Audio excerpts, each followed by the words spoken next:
I'm in Korea maybe 2 months or so, and my supervisor says, "I want you to take over all the drug investigations."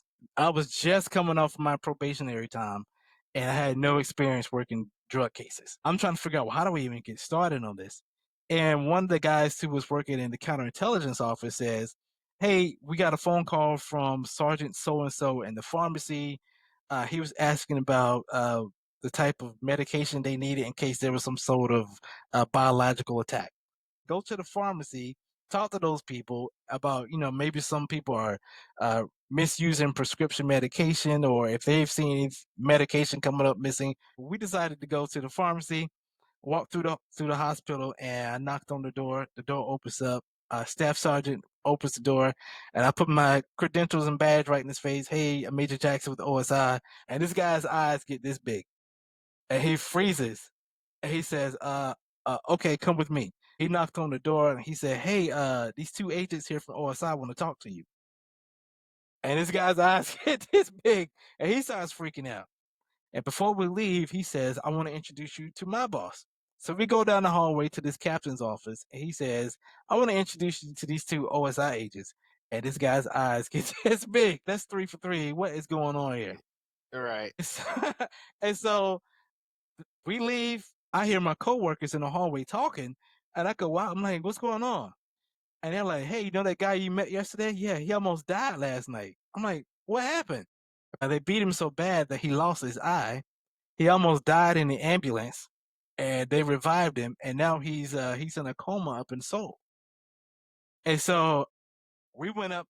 He was looking so bad, we just knew he wasn't gonna make it at all. But he did. I mean, they ended up removing his eye, but he ended up coming back to work. 3 people react to us in a very strange way, and one of them gets beaten to within an inch of his life that night. That was just strange.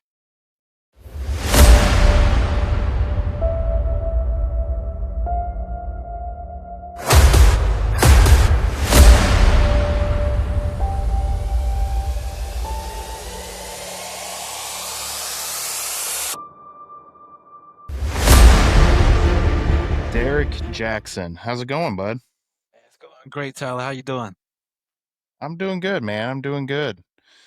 So we were talking a little bit before we started recording that you got some heat going on over there where you live. Yeah, I'm in Fredericksburg, Virginia. So, one day is 95, the next day is like 62. So kind of Yeah. confusing at the moment. Yeah, that's kind of how Indiana weather is. We've been known to have some snow in April, and then all of a sudden the next day it'll be like 75 degrees outside. But Right. we haven't Yeah. had any snow this April. It's been pretty good so far. It has been I think the highest high we've had this month was 80, 81, 82. And then Really? the lowest low I think is what we're experiencing now, which is around 45 to 50, somewhere in that ballpark. Okay. So it's always a good time here in the Midwest. Yeah. Always a surprise.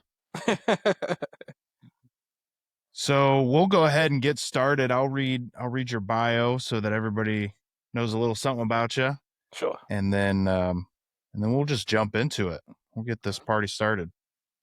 All right. So Derrick Jackson, a United States Air Force veteran who served 10 years as a jet engine specialist on the F-15 Eagle, C-5 Galaxy, C-40, C-141 Stratofortress, and C-17 Globemaster.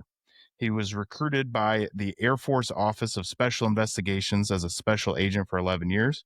His first assignments were as a criminal investigator at Tyndall Air Force Base and Osan Air Base in the Republic of Korea. He then volunteered to join OSI's Special Missions Branch at Hurlburt Field to provide counterintelligence services for the Air Force Special Operations Command missions worldwide. You did a brief stint at Bowling Air Force Base, D.C., with the Protective Service Detachment providing security for foreign dignitaries. Agent Jackson later became the chief of the Economic Crimes Branch at Joint Base Andrews. You became an author with your first book, Shadow One, and recently released your second book, The Raven Shadow. Right. How'd I do? Did perfect. Spot on. Awesome. Spot on. Out of all of the things that you did before we kind of jump in here, out of all the things that you did in your career, what was what was the best? What did you enjoy the most? That's a tough question. That's a tough question. You've been in the military. There are plenty of days where you wish you weren't in the military. You were doing something else. But to be honest, there are some things that I did that I would probably do today for free because I enjoyed it that much. It's kind of hard for me to say which one is at the top.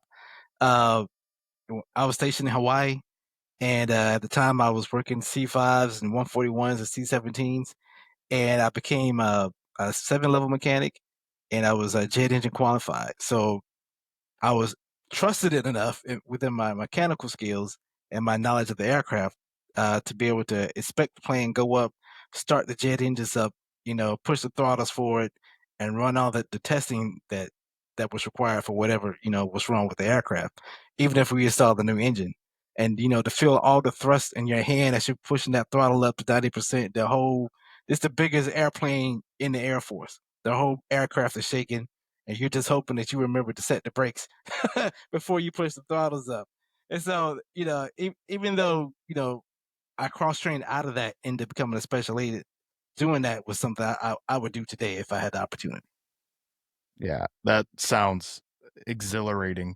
100%. Like I feel like I honestly, obviously this has zero comparison, but I feel like that'd be riding a roller coaster all the time, nonstop. Like it just sounds amazing to me. It was cool, and you take a second and realize what you're doing. But then your training kicks right back in. And you're constantly scanning, the panels, make sure the wrong light isn't flashing. You looking at all the gauges, make sure everything's reading correctly. And you got another person sitting back here at the flight engineer's panel, and he's monitoring so many gauges and lights that is, a normal person looking at it would have no idea what was going on. But it for me, it took a lot of work, a lot of training to do that. But it was very enjoyable, and I'm in. I admire the people that still do it today because it's hard work. We had there was a kid that I was good friends with. His dad was my fire chief, and this kid, when he was in high school, he was this amazing swimmer, like Hmm. amazing. I mean, this kid won. I'm pretty sure he won state in swimming a couple times.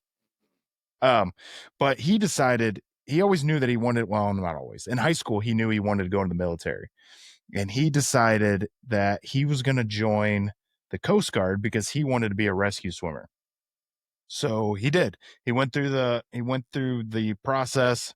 He went through hit their basic training, whatever that entails for the Coast Guard. Um, Went through all of that, and he started uh, doing trainings with the Coast Guard with the rescue swimmers. Hmm. And he, as he's going through all these trainings, like he's getting, obviously he's swimming a lot. He's getting the lowdown on what this job entails. And one of the guys was like, "You do realize that the amount of missions that you're going to go on as a rescue swimmer are pretty slim, right?" He goes, "No, because we've seen the movies. Right.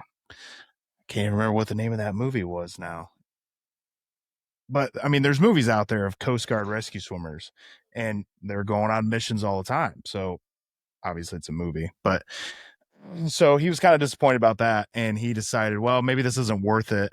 Obviously, if you go to like Alaska or somewhere else, you're going to have a lot more missions. But the chances of getting those spots were pretty slim because everybody wanted to go there. So he decided he was going to become a helicopter mechanic, which was honestly probably the smartest move he could have made because now he's got to have over 10 years in at the Coast Guard now, but he's been working as a helicopter mechanic. And then when he does decide to retire from the military, he can turn around and come back to the States and do private helicopter mechanic work and Right. make bank doing that job. Right. So I don't blame him. I probably I can't say I would have done the same thing because I feel like that job consists of a lot of math, and I don't like math, so probably wouldn't do it. For me, so I worked on, 4 different types of airplanes, 4 different jets in my 10 years of doing that. Wasn't a lot of math, but I got to the point where I love troubleshooting, trying to figure out what was wrong, running all the tests, starting the engines up, seeing why they wouldn't start, what was wrong with them. But once I got to the point where, okay, I understand what's broke, I didn't want to spend another 6 hours trying to fix it. You know, I just wanna go to the Yeah, next plane and just kinda troubleshoot it. I don't wanna I got to the point where my knuckles hurt, you know? My hands were bleeding yeah. every day, and I just it was time for me to do something else. It's getting warm in this room, so I have to take the sweatshirt off. No problem. Oh, man. Everybody's gonna make fun of my thinning hair. That's what happens when you, I don't know, have bad genetics, I guess. All right, so let's kind of jump into it here. Where'd you grow up? I grew up, in the country in the South, Smith Station, Alabama. Yep, it's, right on Nice. the border with Columbus, Georgia, near Fort Benning. So kinda between, Fort Benning and Auburn. Okay. Yeah. What'd you do for fun as a kid? Um, Pretty much everything that country people do. So I had a BMX bicycle, trying to do tricks on it, even though it wasn't a freestyle bicycle. It didn't matter. I was jumping over everything I could. I had a four wheeler that I was constantly getting in trouble with because my aunt would call my mom and tell I was racing down the street. My cousin had a three wheeler and I was constantly getting in trouble with that. He and I, probably in middle school, we're probably about like 5'2", 5'3", and so we would build these ladders or anything we could to get up high enough so we could dunk a basketball. So we were jumping off of everything, just spending time. We were in the country, so we couldn't help but be in the woods sometimes. So that was me. I played growing up. I played sports year round: basketball, baseball, football, and then the school started. Just continued the cycle. What was the main sport that you enjoyed playing? When I was small, I really enjoyed baseball, but I'm in Alabama, right? And so the older you get, the more you realize that football is really big in that state. And so by the time I got to junior high, I still played it, but I started focusing more on football. And by the time I got to high school, I was really focused on football. And Are that's you an that Alabama fan? roll tide all day, all day. Well, ladies and gentlemen, this was a great conversation. Let's all say goodbye to Derrick. I kid. I kid. No, but that's awesome, man. Yeah, football was my main sport too. I Yeah, played baseball. I stopped playing in high school. So for anybody who hasn't played baseball, there's two reasons why a kid quits playing the sport. One, you just get tired of it, you don't want to play anymore. Chances are you want to focus on another sport. Or two, you get some really shitty coaches and they play favoritism and you're not one of the favorites. yeah, So you yeah, start to hate the sport. yeah. And that was the reason why I quit baseball. And I went and focused on football. And honestly, it was the smartest decision I ever made because that's what got me into college. That's the only reason why I got into college. But it was totally worth it. It was Oh, awesome. that's good. That's good. Speaking of college, did you do any college? I did, but not immediately after high school. So for me, when football was over my senior year, I'm standing there going, what am I gonna do next? Because that was done for me. And a lot of friends were either going off to college or deciding that they were gonna, work at whatever company in the local area. And I'm sitting there thinking, I don't know what to do, but I got to do something. And my uncle at the time was in the Air Force. He was a boom operator on KC-135s, and his son, my cousin, were seniors at the same time. And we were talking, and I'm like, "Well, what are you gonna do?" And he said, "Well, I'm gonna join the Air Force." And I thought about it for about 10 seconds, and I said, "Me too." And that's how I ended up in the Air Force after a 10-second conversation. It turned out to be the best decision I ever made. At 17 years old, it took me 10 seconds to make it. And so once I got in, I was my first base. I was at Dover Air Force Base. Uh, I had to go through my initial upgrade training, which probably took about a year and a half. I had a really good friend of mine who was going to school part time, and he kept pushing me to get in school. And so I finally enrolled. Initially, I was going to Delaware State University. I did that for a little bit and kind of transferred across town to Wilmington College. And as soon as I started at Wilmington College, I really liked it. Then I got an assignment to Hawaii. Actually, I was trying to go to Japan, but ended up getting orders to Hawaii. So once I got there, I just kind of picked up school again with Hawaii Pacific University. And you know how it is being in the military, you move and you just kind of pick up school wherever you're going. And eventually I got tired of it. So I had to find me a good, online school just to kind of finish things up. It was a little bit more settling for me. What year was this when you first got into the military? I came in 93. Okay. So, in case everybody that's listening to this show lives under a rock, in 93 there were not really any online schools back then. Right, right. So, uh you didn't really have much of a choice. You would have to go and find some kind of school, or you would wait until later on down the road after you got your foot in the door. I've heard a lot of people tell me that they would go into the military fresh out of high school. They really had zero desire to go to college, which is understandable.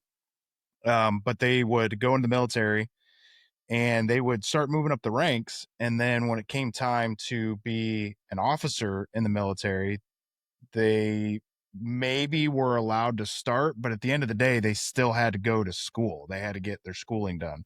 I think a big one is Jocko Willink talks about that in his books as a Navy SEAL.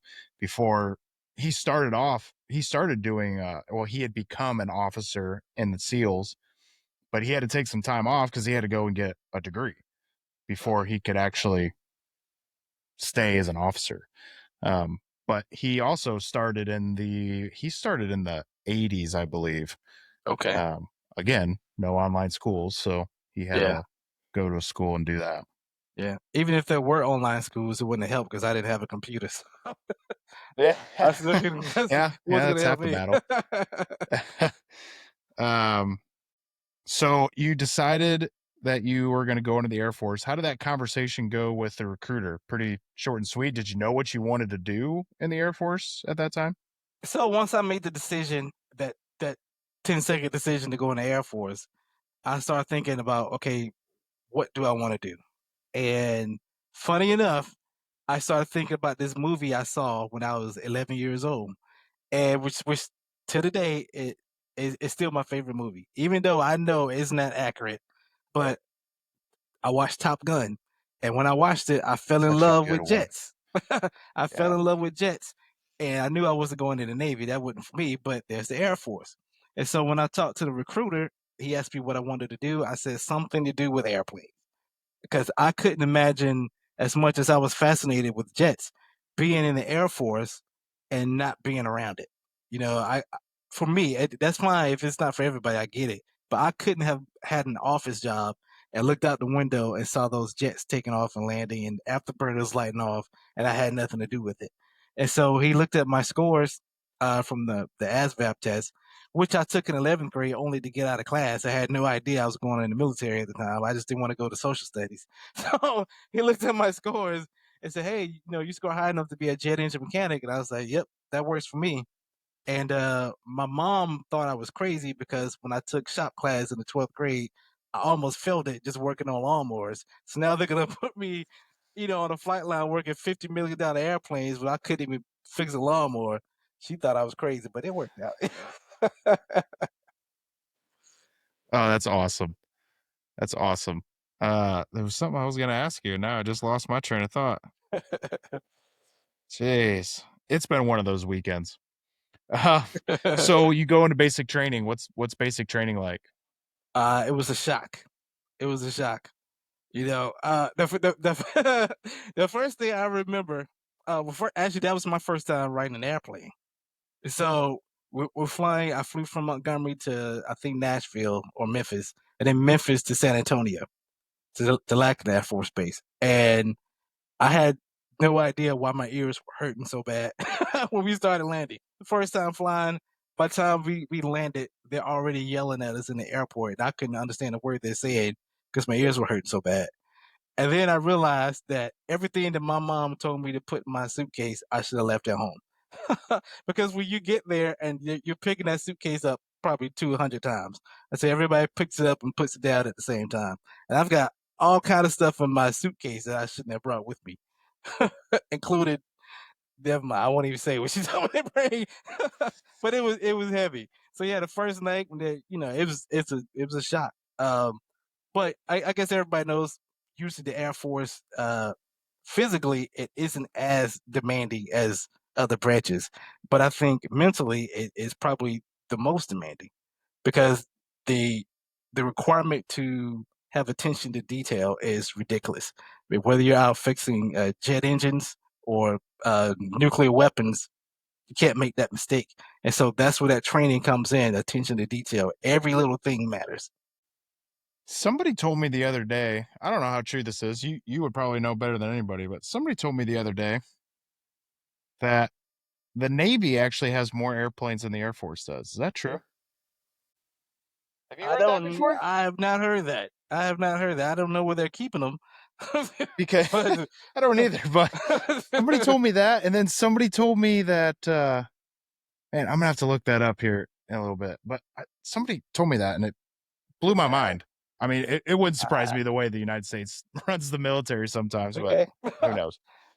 Uh, no, but the whole flying thing, I totally understand the ear popping. I tried to Mhm. warn my, he's 7 now, but last year we went to Florida for the first time as a family, so it was his first time flying, and I'm like, all right, dude, listen, get some bubble gum and chew some bubble gum when we're taking off and when we're landing. And he goes, why? I said, because your ears are going to pop and it's going to feel kind of weird. And for you, it might hurt a little bit. And he's like, nah, dad, you're dumb or something along those lines. I'm like, all right, man. So we take off and I'm watching him right as they send the throttle all the way forward. And he just goes,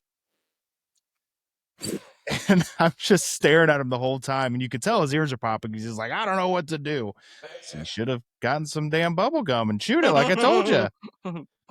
Yeah. But he did good. We ended up flying. We had like we had 2 flights there and 2 flights back. So he ended up getting the hang of it, but it ain't no Okay. joke. If Yeah. you haven't That flown first before, time, yeah, the first time can yeah, be troubling. it'll get you. It'll catch up to you. So you go to basic training, and then obviously you got to do some kind of, I don't remember what the Air Force calls it, but you got to do some kind of specialty training. Yeah, tech school. Tech school. How did that Yeah. go? How long was that? Well, I left Lackland Air Force Base in San Antonio, and we took I think like an 8-hour bus ride up to northern Texas to Shepherd Air Force Base in Wichita Falls, and that's where they were training all the aircraft mechanics, the jet mechanics, the crew chiefs, the age mechanics. That training, I believe, was about 4.5 months. So it's basic jet engine theory, how jet engines work. Removing, replacing, basic parts, understanding the different systems, the fuel systems, the start systems of, a couple of different types of jet engines, just so when you get to your first base, you won't be a complete idiot. You're gonna be an idiot, but you won't be a complete idiot. And so when you get there, they're not gonna let you touch anything. Just go like for me, it was go outside and pick up cigarette butts for a little bit until we trust you enough to work on these jets. That's actually good life advice for anybody going into any field, especially military, first responders, healthcare, anything like that. When you get out of school, I so I've assisted a lot of classes with things. I've gone and talked to classes about mental health and stuff, and I've noticed, and I've trained rookies. I've been in that field before, and I've noticed that not all, but a good amount of people when they're fresh out of school, whether it's EMT school, paramedic school, whatever the case may be, they think they know everything. Like they think they are the best thing to ever come to the field of public safety. And so this life advice is perfect. You do not know anything. In fact, I used to tell my rookie firefighters, like, whatever you learned in your class to get your certifications, forget it all because it's all wrong. None of it's right. Right. Whatever you read in that book, it's all false. We're going to teach you the right way because whoever wrote those books clearly has never been a firefighter before. So let's teach you the right way. Right, But right. no, that's definitely solid advice about for anybody. So you go and do you said 4 months of tech school, four and a Yeah, half, something like that. yeah. What do you go from there? From there, it was funny. I got my assignment, got a piece of paper. It said you're going to Dover Air Force Base, comma DE, and I didn't know what DE was. I was like, Detroit. I was like, no, that's that's a city. It can't be Detroit. And then the guy beside me was like, that's Delaware. And I was like, Delaware. And I had, imagined getting orders there everywhere. I thought about maybe I could go to Italy, maybe I'd be in Japan, maybe I'd be on the West Coast somewhere. I had never considered Delaware, didn't know where it was, never even thought of it. And 2 days later, I'm on an airplane to Delaware, and I get there in February, and it's so cold, the base is closed down, and they dropped me off at a dormitory, and the next morning, I don't know if I'm supposed to go to work or not. So I call my sponsor at like 7 o'clock in the morning. He's still in the bed asleep. He doesn't know who I am. He said, "Oh yeah, I forgot you were coming. The base is closed. Don't worry about it." And hangs up the phone. I I don't know where the chow hall is. I don't know anything. I'm just sitting there in the hallway, with a couple quarters in my pocket to call him the next day. And this went on for like 2 or 3 days before finally I decided, okay, I'm just gonna walk to where I think the job is. And when I got there, everybody was working and nobody remembered to tell me to come to work. Nobody bothered to come get me. I just walked in and they're looking at me like, oh, you're here. Yeah, I've been here for like 3 or 4 days sitting in the dorm by myself. So that was my introduction to Dover Air Force Base.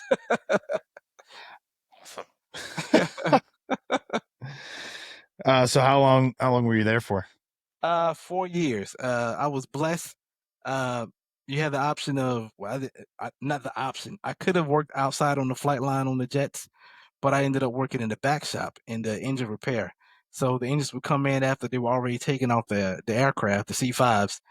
We would take them apart, inspect them, put them back together, send them across the street to the test cell. They test them, send them back out to the airplane. And so I was fortunate to work in the hangar because it was freezing cold there in the wintertime. So I did that for 4 years, and like I said earlier, I thought I was trying to go to Japan, ended up getting an assignment to Hawaii, and this was my first time working the flight line, and we it was an en route base, so we didn't have our own airplanes, but we had to do all the maintenance for all the aircraft that were transiting over the Pacific. So we had to be fully qualified on C5s, C-17s, and 141s, which are all different airplanes, all different engines. And it could be a little confusing because if you're thinking I'm changing the fuel flow transmitter on the C5 and it's on the left side of the engine, and on the C-17 it's at the bottom of the engine, on the 141 it's on the right side of the engine. And so it was challenging, being fully qualified on multiple aircraft because most people, most mechanics, you just work in the same type of airplane. You know what's wild is so the first airplane was invented in like late 1800s, something Yeah, like yeah, that, yeah. early Yeah. 1900s. We went from two brothers installing a bicycle with wings on it, Uh-huh. flying in the air, and then in a short period of time, we go to uh, basically the Yeah. single prop, Single prop, yeah. uh, yeah, single prop plane for World War I, World War II. And then we eventually get into jet planes. And then all of a sudden, from like, I don't know, Vietnam all the way till today, nothing's really seemed to have changed with airplanes. We had those airplanes there for a while that what they call those? They were those ones that could fly like supersonic or some crap, and they had to get rid of them because they were busting everybody's windows out down below. Oh, I the don't the remember what SR-71, con I think that was it, yeah. the black They had one. to get rid of those. But But it seems like nothing's really changed technology wise with these airplanes. Maybe the gauges have changed a little bit. Maybe they've gotten rid of some, but I don't feel like they've done a whole lot. Maybe I'm wrong. I don't know. Well, You're the expert in airplanes. I could tell the difference in the design of the jet engines. You know, they're more efficient. You know, they provide more thrust. For instance, you look at a C-141 engine. You can't you can't even see most of the bolts to take the part out. You know, if I need to remove a generator on this engine. Okay, here's the generator. It's underneath three other parts, but the bolts that are holding this thing into the rest of the engine, I can't see. So I've got to use some type of special tool to be back there to find, you know, these four bolts because I can't even see it. And I've got a mirror up here and I've got someone else holding a flashlight just to be able to figure out how to take this thing off. Then you move it to a C-17 that was probably designed in the 80s where everything is right there in front of you and it's simple to take off. So for me, that was a huge difference in, you know, earlier they were designing for, hey, can this aircraft fly? Can it function? And then they started to think of, well, what about the maintenance? Because, you know, if you can't fix the plane, you can't fly them. So they started thinking of the maintainer when they started making the designs of the newer aircraft, and it was a lot easier to remove and install the new parts. So it's kind of like how cars are now, except for it's impossible to fix a car yourself, unlike it Right. was in the 90s where it was super simple. Yeah. Yeah. Got it. Got it. All right. So you go to Hawaii. Obviously, Uh-huh. that's a drastic difference from Delaware. Yeah. Probably, honestly, probably the best place to have an opportunity to work on the flight deck because Yeah, it's absolutely. almost Every day always nice was there. Yeah, I think the hottest probably was maybe mid-90s at the hottest, but, you know, that didn't Yeah. last too long, you know? You get used to the the rain showers every morning about 6 o'clock. Between about Yeah. 6 o'clock to 6:15, it's gonna rain, then that's it. That's how It's gonna Florida be is too. Florida's the same way. You could set your clock to the rain. Yeah. How long were you in Hawaii for? 4 years, did 4 years there, and then, funny enough, I went to Florida, to the Oh, Panhandle. well, Yeah. there you go. Panama City, and, there, I was working, F-15s. And, you know, even coming out of tech school, when at tech school, I trained on F-100 engines, the engines that were designed for the F-15. So that's where I thought I was going to be working on. But they sent me to Dover to work on C-5s with these huge TF-39 engines that had nothing in common with the fighter engines, you know. So now I finally get a chance to work fighter jets, and I'm so excited about it. And it was rough. It was rough. It was a lot of hard work. The actual maintenance itself was a lot easier because, you know, for one thing, the aircraft is lower. You could do all the maintenance just standing on the ground versus a C-5. You're 15 feet up in the air on a stand, trying not to fall off, leaning over, and the engine is bouncing up and down like this because the wing is bouncing up and down. You're trying to trying to remove a part, and it just doesn't want to sit still for you. So the actual maintenance on the 15 was easier, but the ops tempo was crazy. It was crazy. There was no standard time to go to work. You know, one day I have to be at work on Monday at 5:30. On Tuesday I have to be at work at 9. Wednesday I could be at work at 8. You know, so every day is different. You know, there was no set time for when you're gonna go home. It depends on how much work is there. So you may expect to work 9 hours, but you end up working 13, 12, 13, and you don't know ahead of time. So it's really What hard to do anything after work. It was just the ops tempo was just, you know, really fast. was it all like based off of the need for missions or like what was the Yeah. reason for it being so convoluted? So at Tyndall, it was at that base is where they trained all the F-15 pilots. So at the time, there was our squadron. I was in the 95th Fighter Squadron or 95th Aircraft Maintenance Unit, and there were two other F-15 squadrons right beside us. And then right after I got there, they brought in the very first F-22 squadron. And so you've got four fighter squadrons vying for the same airspace. And so this squadron needs to train, you know, early in the morning. This squadron needs to train at nighttime, and so they're constantly moving the flight times around. So your work schedule depends on what time the airplanes have to take off. That makes sense. Yeah. So between Florida and Hawaii, which place did you like better? Oh, Hawaii, definitely. Yeah. Hawaii, I definitely. you know, I've talked to a lot of people and I mean it's some people will probably laugh at me, but it seems like that's the number no matter what branch of the military you're in, that's the number one spot people want to go to. Yeah. They just love it there. And I've been to Hawaii. I think Hawaii is gorgeous and I went to Pearl Harbor and Mhm. did did a bunch of stuff out there and I think it's awesome. I just it seems life is totally different out there. For anybody who's not been to Hawaii, it's Yeah. totally different. I mean, one, there's so many islands within the state of Hawaii. Um, but for the most part, everybody's happy. Like Yeah. they're It's just really a laid totally back. different breed. It's really Yeah, laid really back, laid back. Like they really don't have any fear of anything. There's a girl that I went through the academy for EMS here back in 2016, and she was a paramedic, and she left EMS shortly after I did. And but within the last year or so, she moved to Hawaii, and she's one of those girls that I don't know if she'll listen to the show or not, but she's one of those girls that she doesn't need four walls and a roof to survive. Like she'll go live in a tent. She'll go. I mean, she did that here in Indiana Mhm. through the summer and through the winter, which to me is nuts, but she did that. And so she recently moved to Hawaii and she's basically doing the same thing there. And which I think Hawaii would be a little bit crazier because I mean, you get some pretty gnarly winds out there and weather, but more power to her. I guess there's a lot of people that do that. Yeah. That's I hate to say it, but you see a lot of homeless people there also. So Yeah. I mean, there could be worse places to be if you're in that situation because the weather is fairly mild. Yeah. Yeah, I think if I were to be homeless, and I had a choice of where to be homeless at, I think Yeah, Hawaii would be the place I'd want to be yeah, yeah. for sure.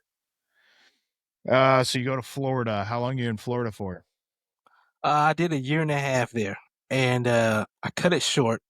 If I could back up just a little bit, so when I got to Hawaii, I started thinking about what do I want, what do I want to be in the future, and I was enjoying working on the airplanes, but I didn't think it was something I wanted to do for the rest of my life. And so I started thinking about federal law enforcement. And I went to a briefing on base from the FBI. And I didn't, because I wasn't even done with my degree yet. And I knew I wasn't even close to being, qualified for that. But then there was an opportunity that was looking me right in my face, and it was with the Air Force, with the Office of Special Investigations, OSI. And so I talked to them. And they said, well, you're on a 4-year control tour. You have to finish this tour before you can even apply to OSI. Okay, so I had to finish my 4 years. I get to Florida. As soon as I get there, I called OSI. Hey, I'm interested. And they said, well, you just came back from overseas, so you have to be here for a whole year before you can even apply. Okay, so when the year uh, came, I got nervous because I have been waiting for this for 5 years now, and now that time was there. And all right, let's go. And I was like, what if what if I don't make it? What if I'm not what they're looking for? What if I'm not good enough? And so I put it off for about 6 months. And I finally got the nerve up to pick up the phone to say, hey, I'd like to come over and talk to you about it. And so that's why I ended up doing a year and a half there as a mechanic. I ended up getting into OSI. That that was probably about 5, 6 months. And then I came right back to the same base for another year, which was strange because normally after you become an agent, they send you to a different location. But for me, they sent me right back to the same place I was prior to being an agent. And so a lot of people, who were used to seeing me walk around and at that time in BDUs, with oil stains on my uniform, now I'm walking around in a suit with a gold badge on and a SIG on my hip. And then I'm thinking like, what happened here? Some people looking at Mhm. me all strange, like, were you an agent this whole time you were on a flight line? Were you undercover? Yeah. Yeah, a lot of people gave me some weird looks and decided they didn't want to speak to me anymore after that. Yeah. I could imagine that that seems just like a horrible idea to send Yeah. somebody right back. Yeah, it was strange. It was strange. It normally didn't happen.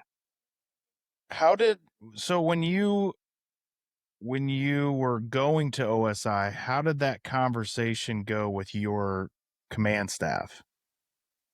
So, I mentioned to them, before I went over there, "Hey, I'm thinking about cross training. I don't know if this would work out, but I would like to go over and talk to OSI." And I told them, "Hey, they've started the recruitment package on me. You know, they go back 10 years and talk to people, you know, that I suggest they talk to, and then people that I don't suggest they talk to. They're gonna find people that you grew up with, you went to high school with, you know, in your neighborhood." And I told them all that was going on, but I didn't know what was gonna happen. And that process took 6 months, but they knew that I was, you know, potentially leaving. Uh, I was at work one day on the flight line. I got called in, and my boss said, "Hey, OSI called for you. They need to see you ASAP." So, got dressed, went across the base to the OSI office. They told me I had been accepted, and they wanted me to start the next day because my training date at FLETC, the Federal Law Enforcement Training Center, was in 2 weeks, and they wanted to spin me up before that.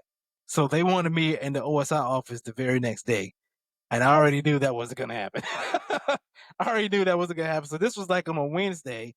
So I went back to my office on the flight line. I was like, "Hey, this is what they told me," and their response was exactly what I thought it was gonna be. Nope, that's not gonna happen. And Yeah, but right. they were lenient with me. They told me finish the week out, and I did like another 2 or 3 days on the flight line. The following Monday, I was over in OSI getting spun up to get ready to go to training. It's awesome that they were cool with you about it though, because Yeah, I've heard horror stories of, people going into a different into a different career with the military and their current command staff is like, absolutely not. And they're like trying yeah, to sabotage them and trying to right. screw them over. And Yeah, no, they that's were good that great. they didn't do that to you. They were great. I guess I mean that can happen to anybody. You know, in the Air Force, a lot of people do cross train though. You know, so actually a lot of people that I work with on the flight line cross train from other jobs into that. So, it's kind of expected that, it's going to happen at some point to a lot of people. So what was your training like for OSI? Yeah, so there were two courses we had to go through. The first course was the criminal investigator training program. So that's basically a police academy for federal agents. Most federal agencies do send their people there besides the FBI and the DEA because they have their own. But you'll see ATF, NCIS, all the three other four-letter criminal investigative agencies are there. It's a lot of learning how to interview witnesses, subjects, how to fill out, affidavits, how to do, how to search and process crime scenes. A lot of emergency response driving, which was actually pretty cool. Learning how to arrest people, defensive fightings, defensive tactics, searching people. Basically a police academy. A lot of running Yeah, in the Georgia heat, I bet. and that was when I went. It was 6 days a week. You graduated, and the very next day we started the OSI Academy, the Air Force Special Investigations Academy, which was also at FLEXI. So that was another 2 months of training. So now, you know, uh, Homeland Security has taught you how to be an agent. Now the Air Force is going to teach you how to be an OSI agent. So that's another 2 weeks of additional training, learning specifically how the Air Force wants you to conduct investigations. And then there's an introduction to counterintelligence, basically understanding the very basics of what it is, learning different Air Force regulations, what you can do, what you cannot do, and learning where you need to be qualified at, what your upgrade training is going to look like. And then that was 2.5 months, and then you're off for the next 12 months as a probationary agent. So let's kind of jump into what the job was like. What's a typical day look like for you? The typical day, probably if it is typical, is paperwork. For Yeah. for every hour that you do outside of the office interviewing someone or process the crime scene, you've probably got 3 or 4 hours of paperwork to go back and document all that stuff. So that's probably what they get wrong mostly in the movies when you see these stories like this. They show you the exciting part, but they don't see what's really behind it, documenting And everything. they get it wrong in the TV shows, they get it wrong in the movies. They Yeah, get it. I mean, they get it wrong in everything. But yeah, yeah. So yeah, I guess you're sitting there. For me, as a brand new agent, I got my first cases assigned to me, and you're expected to be able to do certain things within that 12 months. Show proficiency in all these different tasks, including recruiting and handling confidential informants. That actually came kind of easy to me. I enjoyed talking to people, but some people struggle with it. Uh, my first my first week on the job when I'm still just doing all the in processing, paperwork, they said this weekend you're going to be the on call duty agent, and I just kind of gave them a look because I was unsure about it. They said, excuse me, they said don't worry about it, nothing's going to happen. Just take the car home, keep your phone on, and we'll see you Monday. So I go home Friday, and my phone rings Saturday morning. I'm sorry. I'm gonna cut you off. Have you seen the TV show Night Watch or not Night Watch, Night Agent Yeah, on yeah, Netflix? yep. That sounds just like that show. They told him the I same thing. I stopped watching that show as I was writing because I didn't want to inadvertently take from the show. But I was like, Yeah, I wait a bet. second, this is so yeah, my first weekend, I'm all excited, first weekend on the job, nervous that something's gonna happen. Sure enough, Saturday morning, phone rings. It's a law enforcement desk, and they're saying, "Hey, just letting you know, we have a notification of an active duty death." And I'm like, what? They had to explain to me again, and I'm like, okay, okay. So I call another agent, and 2 hours later, I'm in an autopsy, my first weekend on the job, and I'm standing there, and my eyes are wide open, hoping and praying that the doctor didn't ask me to assist him in any way, because at that point, my first weekend, I was so far over my head, I was just like, okay, this came a little bit faster than I thought it was gonna come. Yeah. And yeah, it was sink or swim my first year. A lot of sinking, to be honest with Man, I can't even imagine. Like I said, that sounds just like that movie or that TV show Night Agent where they told him the same thing that oh, you're just gonna sit here by this phone. you. If anybody calls, here's Yeah, your book. You need to ask them what their call sign is or whatever the hell they called it. Just look it up in there, verify it. Everything will be fine. Don't worry about it. And then bam, he gets somebody that I'm not going to ruin it, but it turns into yeah, this big fiasco. yeah. Such a great show. So first year was kind of wild then, huh? It was it was me making a lot of mistakes. Honestly, I didn't feel like I fit in at first. For me, even just Sure. wearing suits to work every day felt weird after That would be weird. being a mechanic. I'm used to going to work. My hands are already dirty before I even start work because I can't get the grease off.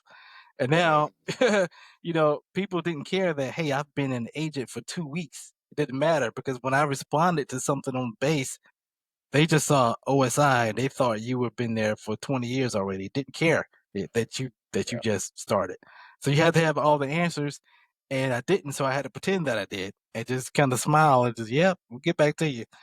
And then go find somebody much smarter than me to figure out how to handle it. So that's also excellent advice for anybody new to any field within public safety or anything like that is there's science that says it takes I think 3 to 5 years to be proficient in whatever field it is that you're working in. And sometimes it can take longer than that. But a lot of people come into a new job and they feel like they're expected to know everything. And sometimes you get bosses that they do expect you to know everything. But at the end of the day, it takes a little while and you got to give yourself some grace and just take your time. So, no, that's excellent. So counterintelligence. Can you kind of describe what counterintelligence is? Well, I'll tell you my introduction to it as an agent. After I told you I went back to Tyndall Air Force Base for about a year, and then I got an assignment to Osan Air Base in South Korea. And I was doing criminal investigations, but part of our team was doing counterintelligence. And it depends on where you are, your mission can vary. For instance, if you're stateside, counterintelligence is the activities that we do to keep others from getting access to information that we don't want them to have. And for instance, we may have people that are, have top secret clearances that may be working on the next stealth bomber, the nuclear weapons, and they have access to all this information and access to facilities where those people can be targeted by foreign nations or foreign intelligence services. And we have to make sure that they understand what that threat is, what that threat looks like, how they could be approached, and have an avenue for them to come back and tell us about it so that we can mitigate that threat to keep that information and to keep them safe. And so here in the States, that's sort of what it could look like. Overseas, there's some of that, and then there's a lot more. For instance, in Korea, uh, you are also gathering information about the adversary because your goal is to keep your people safe. And so you're meeting with foreign counterparts from the Korean military, the Korean National Police, embassy personnel, just to make sure that you're gathering that information because right outside of the gate at Osan Air Base, the entertainment district, there's tons of restaurants and shops and nightclubs and bars. All that is, I mean, less than a quarter mile away. And if everyone knows that this is where the American forces are going every day, especially on the weekend, that's exactly where the foreign intelligence threat is going to be. Whether Yeah. someone coming there, a declared intelligence agent that's going there to collect information, or it could be someone who's looking for, a person that got drunk, steal the ID to get on base, you know. And so we have to make sure that we know what's going on in those areas. Um, so after that, uh, my assignment at Osan, because I got voluntold to go to Korea, I got a chance to pick my next assignment, which was at AFSOC, Air Force Special Operations Command. We had a brand new counterintelligence team that was embedded with AFSOC. And so our job was to figure out as best we could where those missions were going to go, because sometimes they would potentially go and train foreign militaries, whether it was how to fly or maintain aircraft or whatever that mission was. If we could learn ahead of time by working with those units, we would go there before them, conduct threat assessments on the safest places to stay, the best routes for them to travel back and forth from their lodging to the air bases or to the hotels or the embassy, uh, developing those local contacts with the military even at the hotels, the places that they could be going to in their downtime. We'd come back to Herbert Field or whatever AFSOC base they were stationed at, share that threat information, and depending on the location and the level of the threat, we could actually go with them while they're performing that mission. But then we would kind of take a few steps back. We'd be back a few layers so that we could watch in case anyone was watching them. So, if someone was doing surveillance on them, they're going to be, a step behind them. So we would be maybe two or three steps back so that we could detect in case anyone was targeting them, whether to cause them harm or to use them to gather information. And then as best we could, we step in and try to mitigate the threat.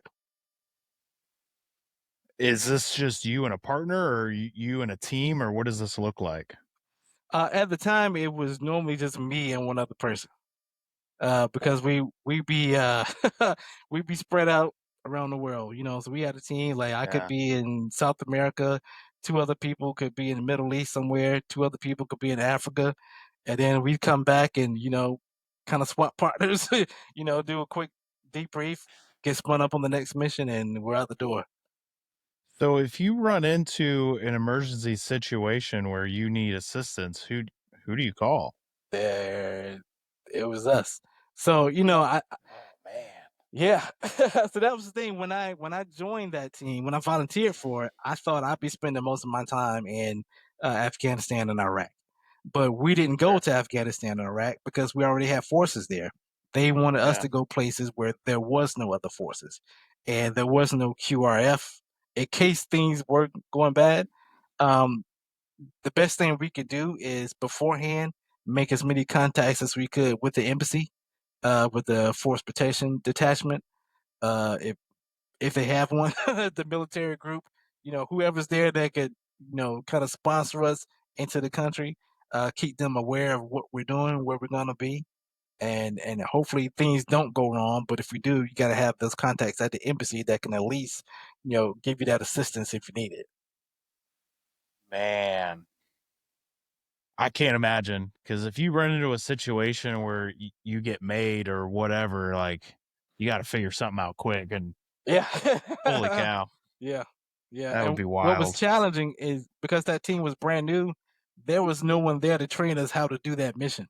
So we had to Right. figure it out Yeah. ourselves, and luckily we were able to, a few years later when the new guys came in to replace us, we could train them, but when we got there, we were just figuring it out. Well, I guess this is how we do it. Let's go. Yeah. You're inventing the wheel as you go. Right, right. You and I had originally talked, I think it's been a month or two ago now, but you had told a story about when you were in Korea. Do you wanna share that story of what happened Well, on, I think there it were was a your couple first of time them. there? Which Uh, story was it? I'm it sorry. it was yeah, it was the one where you Oh, to went the into some pharmacy? store. The pharmacy, that was it. Yeah, Okay, yeah. yeah, yeah, this is a true story, and I actually put it in the first book. So, I'm in Korea maybe 2 months or so, and my supervisor says, "I want you to take over all the drug investigations." Well, I was just coming off my probationary time, and I had no experience working drug cases, so I'm a little worried about it, and I'm already in charge of all the black barking cases, and I'm trying to figure out, well, how do we even get started on this? And one of the guys who was working in the counterintelligence office says, "Hey, we got a phone call from Sergeant so and so in the pharmacy. He was asking about the type of medication they needed in case there was some sort of biological attack." Right? And so I'm looking at him like, "Why are you telling me? What's that got to do with me?" And everybody's laughing at me like, "That's your end. Go to the pharmacy, talk to those people about, maybe some people are misusing prescription medication, or if they've seen medication coming up missing. It's just a good way to start because you're starting it from scratch." All right, cool. So my good friend and I, we decided to go to the pharmacy, walked through the hospital, and I knocked on the door. The door opens up. Staff sergeant opens the door, and I put my credentials and badge right in his face. "Hey, I'm Major Jackson with OSI. I need to talk to you, Sergeant. What's his face over here?" And this guy's eyes get this big, and he freezes, and he says, "Okay, come with me." So he takes us down the hallway to this tech sergeant's office, and he knocked on the door, and he said, "Hey, these two agents here from OSI want to talk to you." And this guy's eyes get this big, and he starts freaking out. And we're like, what's going on here? So we go in and we chat with this guy, and he has no idea that we came there to talk to him because he called about the biological weapons. And he starts talking to us about, things aren't like they used to be back in the day. And apparently he spent several years in Korea, and he's talking about all they're called, unfortunately, they're called juicy girls, and most of these women are being trafficked from the Philippines and other places, but a lot of them come from the Philippines. And so he happens to be dating a young lady who was from the Ukraine, who was also there, and he was upset that all these other guys were going in and hitting on her while she's at the club, and it's his girlfriend. And we're sitting there thinking like, this is a really, really weird conversation. And before we leave, he says, "I want to introduce you to my boss." So we go down the hallway to this captain's office, and he says, "I want to introduce you to these two OSI agents." And this guy's eyes get this big. And we're like, "Okay, that's 3 for 3. What is going on here?" Right. And so, and so we leave. That was a Friday. Saturday morning, because we all lived in the same dormitory on the base, the agents. I hear my coworkers in the hallway talking, and I go, "Wow!" I'm like, "What's going on?" And they're like, "Hey, you know that guy you met yesterday? Yeah, he almost died last night." I'm like, "What happened?" Apparently, he got beaten to, an inch of his life in an alley. They beat him so bad that he lost his eye. He almost died in the ambulance, and they revived him, and now he's in a coma up in Seoul. And so we went up, another agent and I, we went up to the hospital, and there he is. He was looking so bad, we just knew he wasn't gonna make it at all. But he did. I mean, they ended up removing his eye, but he ended up coming back to work. And true story is, we didn't know which side he was trying to play because it was really weird that we go to the pharmacy that day just to meet people, and three people react to us in a very strange way, and one of them gets beaten to within an inch of his life that night. That was just strange.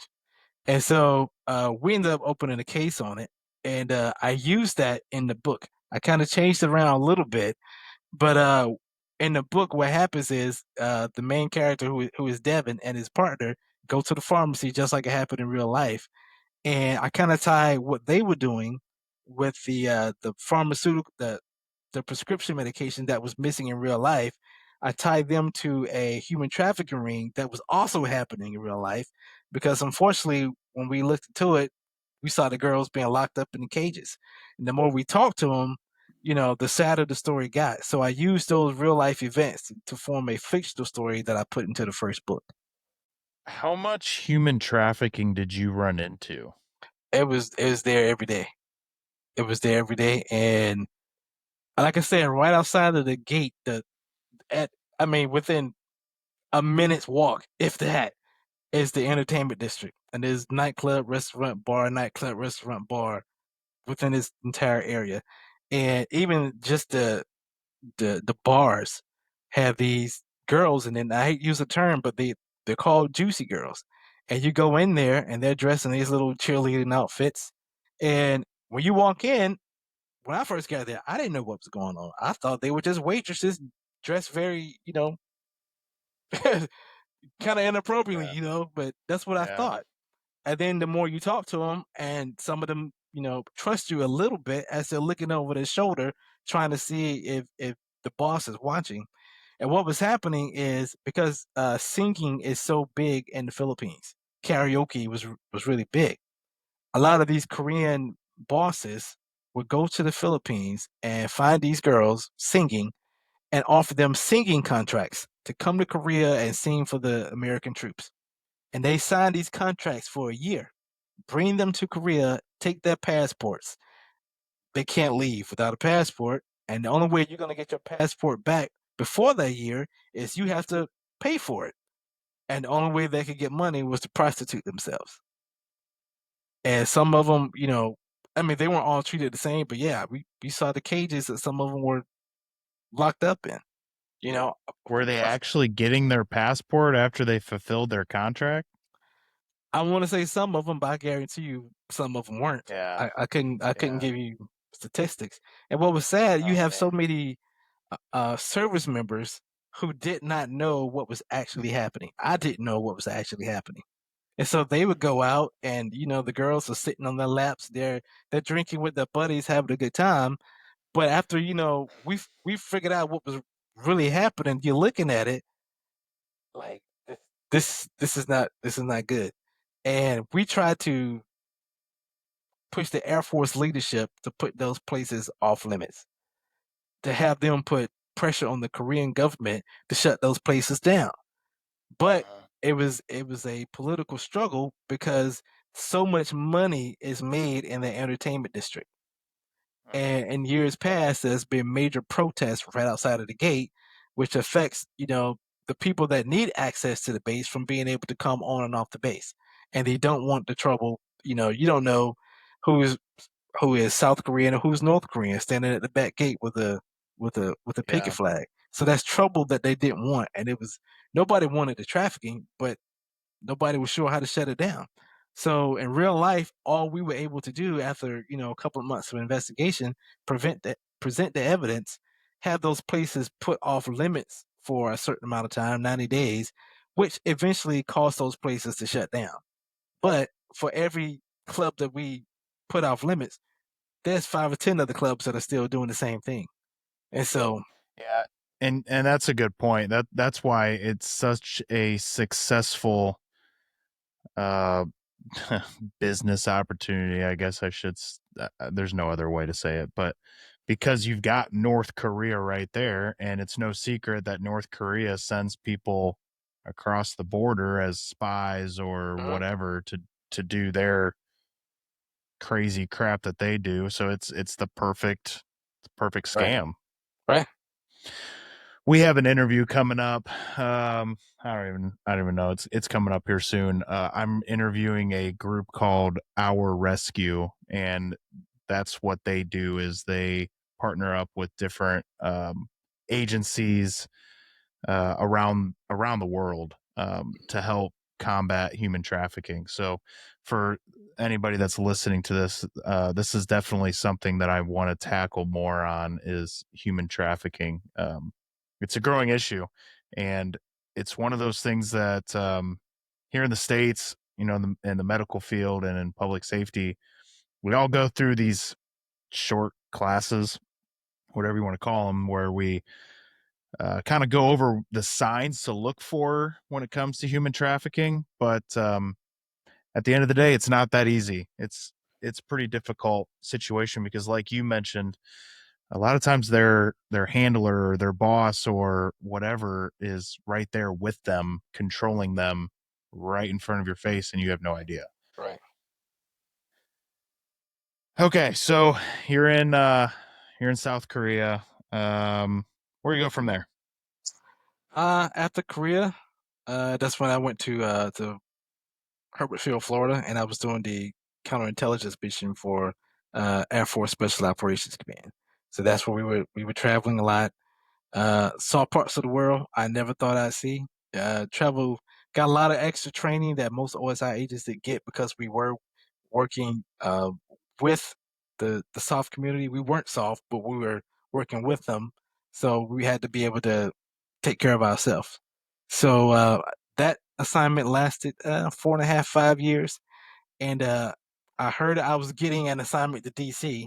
Didn't want to, but it was happening. Yeah. So I decided, well, let me try to control it as much as I can because I didn't want to go to Andrews, which is, all eyes are on Andrews, right? And so I worked my way into an assignment at Bowling Air Force Base with the uh, Protective Services Detachment doing protection for foreign dignitaries. So, for instance, the British Air Force Chief of Staff or the British Secretary of Defense or whoever would come into the country. And from the moment they touch down, we protect them, whether they're in DC, traveling around the country. They're our responsibility as though, the Secret Service protects the president. I did that for 3 or 4 months and promoted myself out of position. I had a promotion that was already coming, and one day I came to work and my boss said, "Hey, they want you to go to Andrews to become the superintendent of the fraud detachment." Now, my first answer was immediately no, and I thought about it for a day, and then I said yeah, and it turned out to be one of the best decisions I made in the Air Force. Initially, we were doing procurement fraud, major procurement fraud, all the Air Force contracts being awarded out of the Pentagon and several bases within the DC region, plus the base level fraud. Did that for about a year, and then the two separated, and they asked me to become the chief of the base level fraud division.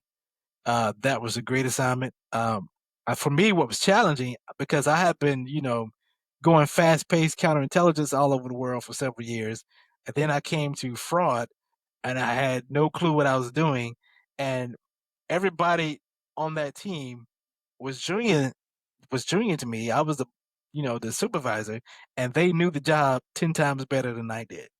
And so they're asking me questions, and I was like, "Oh no, let's go figure this out."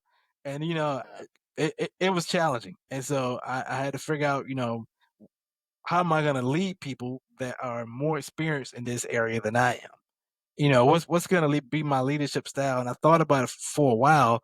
I couldn't figure it out what I was going to do. Then I realized 6 months into it that what I was doing was working.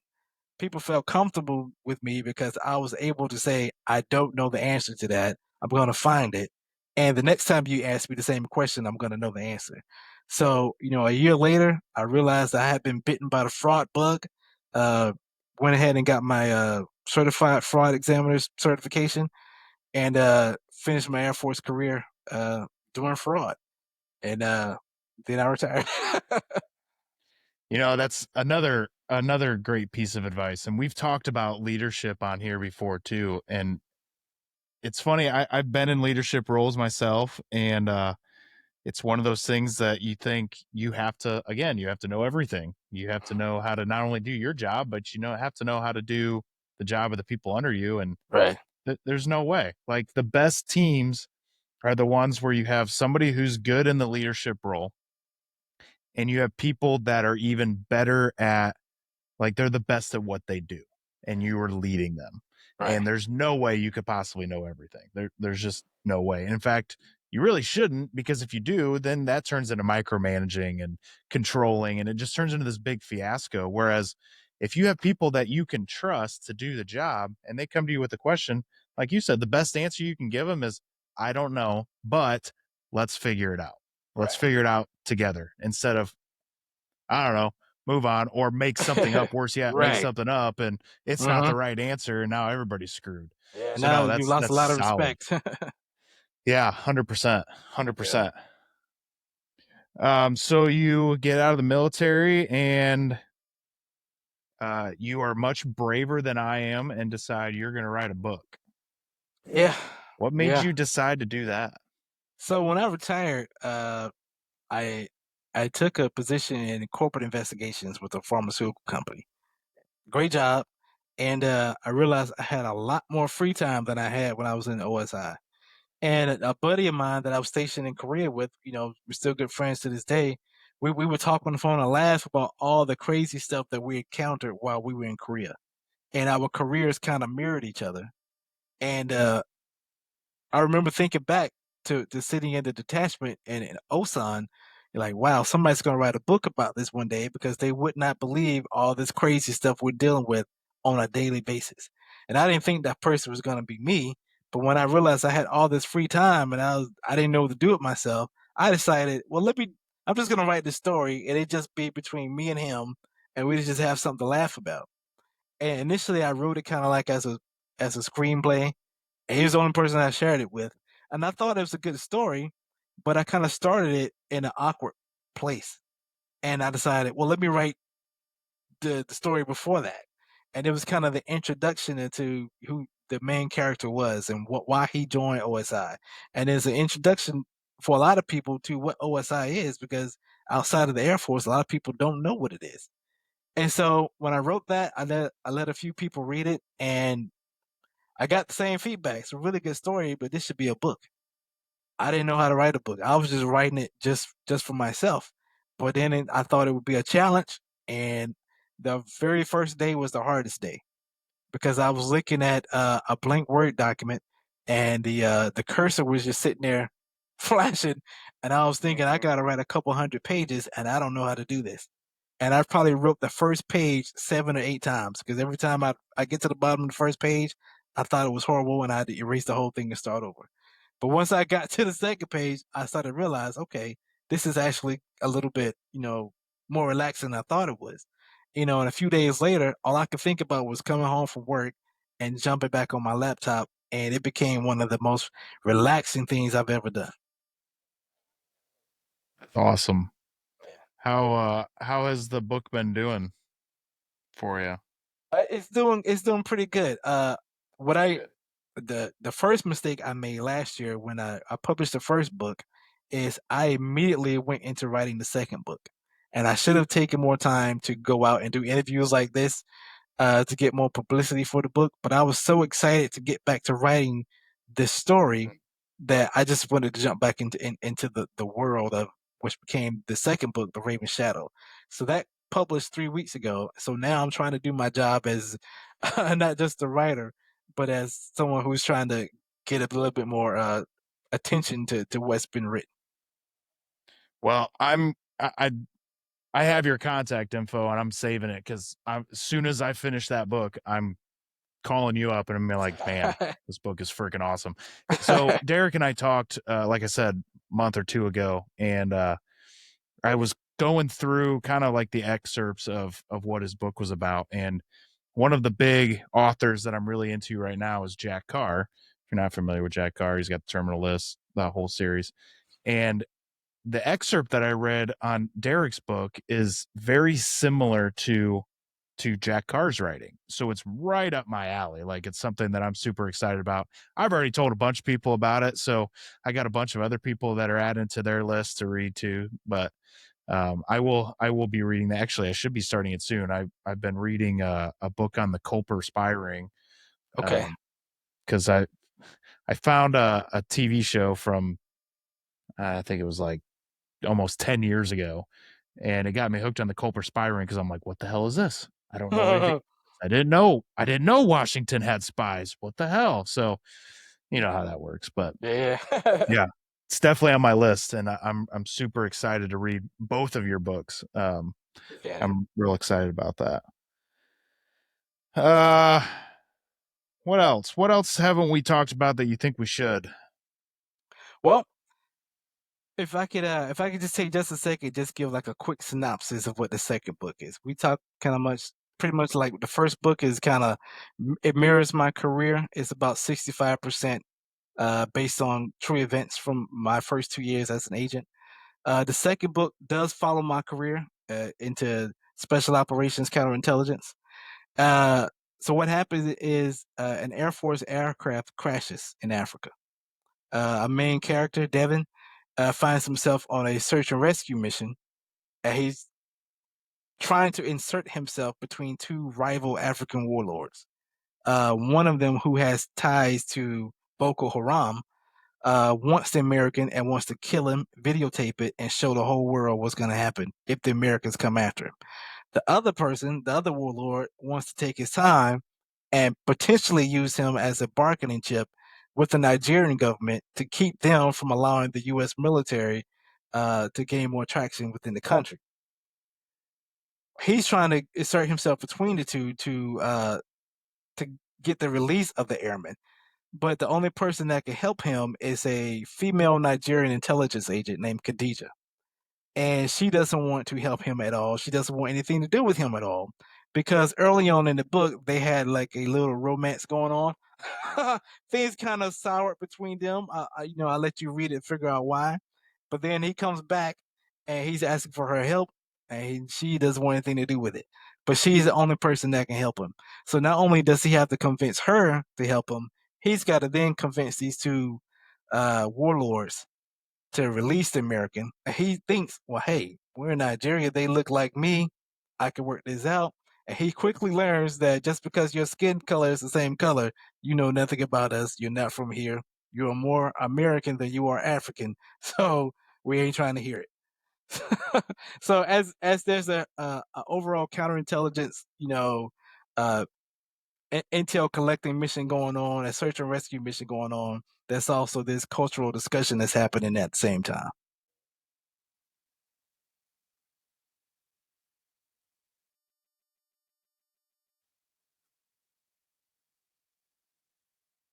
I would recommend reading Shadow One first. However, if you did start with the Raven Shadow, you'll be just fine. The Raven Shadow picks up a year and a half after the events of the first book. The reason I say you should start with Shadow One is because you can see how the main character Devin has transformed because of the tragedy he experiences in the first book. He is not the same character from the second book.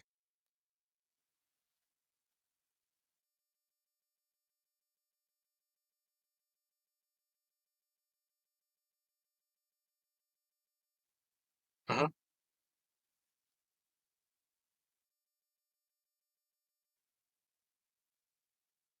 Yeah, good question. Good question. So when you look at the book cover and you read the synopsis on the back, I think a lot of people would think, oh, this is something like Jason Bourne or 007. This is some spy mystery, and it is.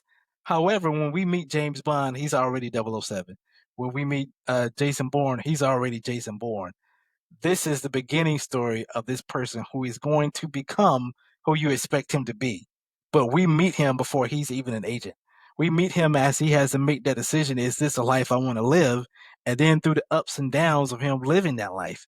And ultimately, he comes to a point where he doesn't know if he wants to keep going or not because he realizes that all this hell that he's been catching is because he picked up that badge. And then we move to the second book, and you start to see him slowly becoming that person because of the situations that he keeps finding himself in. He's still making mistakes, but he's finding a way to fight himself out of those mistakes. And so hopefully by the end of next year, I'll have the third book published, and you will see him, fully transform into who you expect him to become.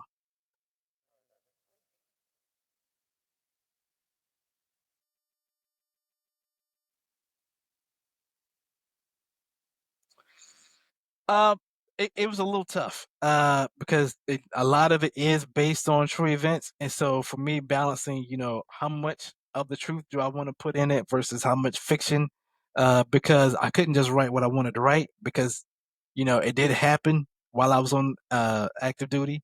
So before I could even send it to an editor, I have to send it to the Department of Defense Office of Publication and Review. The first book, they took 5 months to review it, and they told me it was good to go. Go ahead and proceed. The second book, I thought it was going to take a little bit longer, and it did. It took 6 months, and they had a few changes. I had to change the name of a few agencies, a few job titles around, which was fine. It only took me, did take long to change all that stuff, and then I could send it to an editor. So I was really careful about what I wrote to begin with, thinking of, they probably wouldn't want me to talk too much about this. And I wanted to write it in such a way that the reader will understand that I was familiar. I knew what I was talking about, but I didn't want to make it a police procedural book as well. So I wanted to show enough of that crime scene processing, the interviewing, the interrogations, enough of the tactics and procedures. But I really wanted to focus on the story of the main characters and not just the work that they did.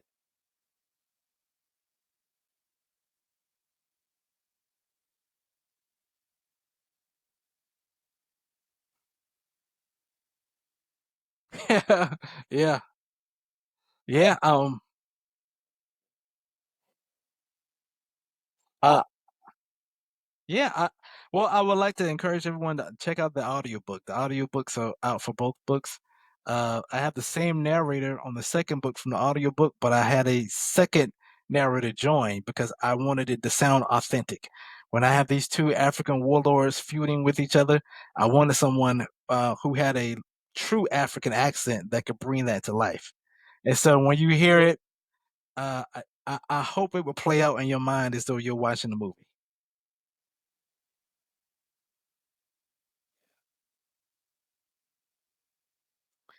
Yeah, so yeah, yeah.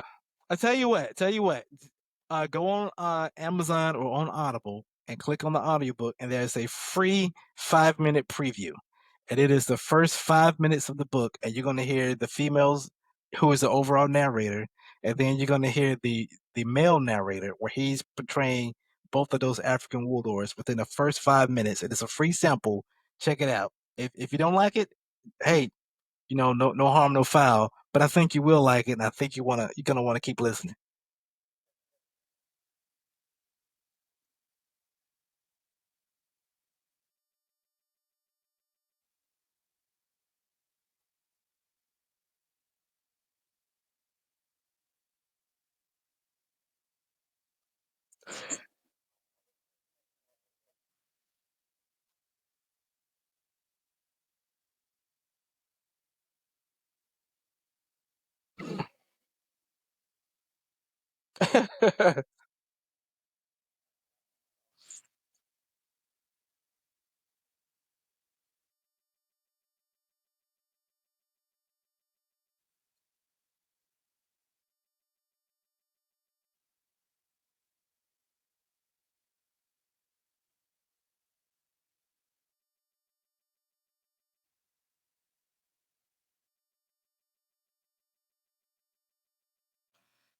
Oh, that's a good question. That's a good question.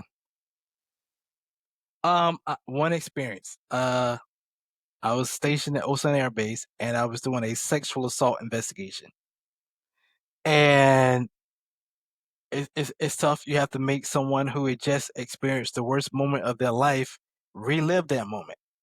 And so, before you do that, you have to earn their trust. And I was interviewing a young lady who had just gone through that experience, and going down to very minute details of what she had gone through. And after that interview, we take her to the hospital. They do the sex assault kit on her, and it changes you. And you just want to go after the person that did this to her. Fast forward, I'm interviewing the subject. 2 hours in this interview, he has denied every single thing, and his story makes sense. And I'm sitting there as I'm interrogating this guy. Inside, I'm getting mad at myself because I believe the victim story 100% in my head. I let myself believe that. But now, 2 hours into this interrogation, this guy's story makes sense. And I was like, this is crazy. And then I get a knock on the door and I get pulled into the hallway. And we had some people over at the crime scene at that moment. And they said, we found footprints outside of her window. And it looks like someone climbed through the window and stepped down on top of her laptop because that same footprint is on top of the laptop. He had told me the whole time that he did not break into her room, that she opened the door, welcomed him into the room, and whatever happened was consensual. Now it looks like, something may be a little different the way he's been telling me. So I go back into the interrogation and I said, lift your foot up, let me see the bottom of your shoe. He's like, what? I said, I need to see the bottom of your shoe, lift your foot up. He looks at me and starts giggling and says, oh, yeah, these are the shoes I had on when I climbed through the window. So now I'm mad at myself again because I was sitting here for 2 hours thinking he's telling me the truth and I was believing him over the victim. And so, lesson for me is go by the facts, do not come to your own conclusions. Even though I didn't, it was just internally how I was feeling. I didn't put any of my opinions or how I was feeling in a report. It was just for me, I had come to conclusions too early in the process. And I believed the victim 100%, did not believe him 100% until he showed me the shoe that he had on when he broke into her window. And I was like, okay. From now on, I'm just going off what people say until I find the facts.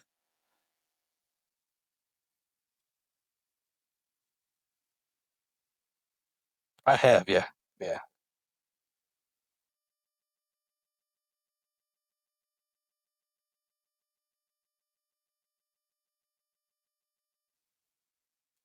Okay. Okay.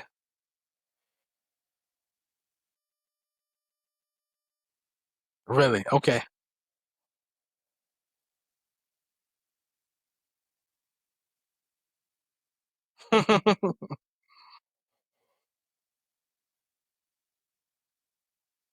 Okay. Oh, wow. Okay. Yeah.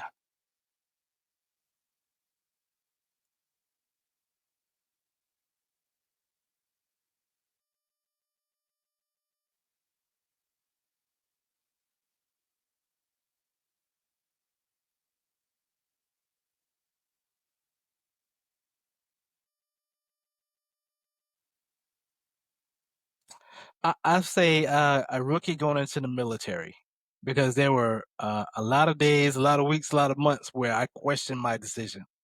And, it was hard. 18, I'm in Delaware. I don't even know what Delaware was till I got there. A long way from home. First time being away from home. Didn't have many friends. Didn't have a car. I'm stuck in the dormitory. And, the first 6 months to a year was kind of rough. So I would just go back and tell myself, hang tight. It's going to get better. It's going to get a lot better, and it's going to happen quickly. And eventually, you're going to look back on this and say, this was the best decision you ever made in your life. Just embrace the suck for the moment, and just hang tight.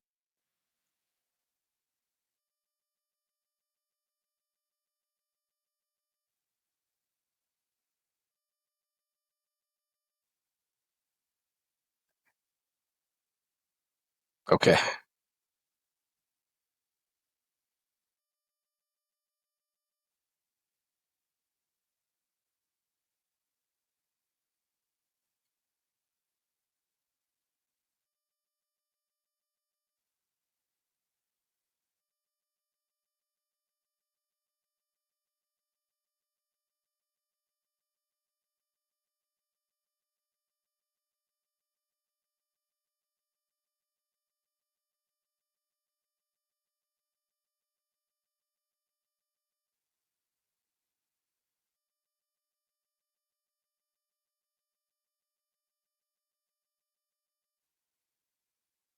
Appreciate it. Tyler, had a great time. Thanks for the invite.